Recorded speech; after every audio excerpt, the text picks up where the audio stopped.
Homelessness and hunger are problems in Uptown, a North Side neighborhood in which the Chicago Food Depository reports more than 16% of residents are food insecure.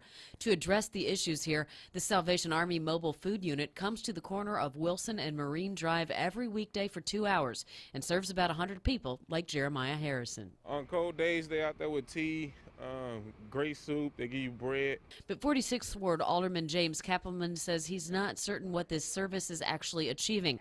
One of the newest members of City Hall is a licensed clinical social worker.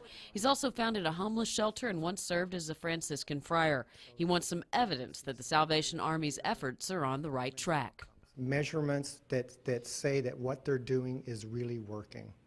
That's what he asked for Friday, but he maintains the Salvation Army told the press a lie that got reported, that he wants the truck out of the neighborhood for good. That never happened. He says he just wants some coordination of social services. Their response was, it's either this way or we're out of here. Cappleman's vision is for an agency like Catholic Charities to oversee all the work here and get these folks off the street for good, not a cup of soup day after day. It was mediocre soup. It was mostly white flour.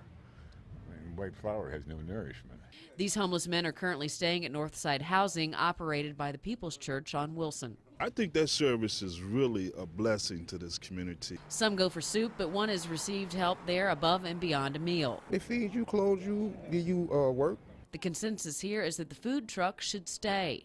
If he come and live in a shelter one day, he'd see what it's like. That's why Cappleman says he wants to eradicate homelessness and get people into permanent housing. And rather than blame them for their plight, I wanted to put the pressure on these social services to do a better job of engaging them to get them the help they really need. Randy Bellasomo, WGN News.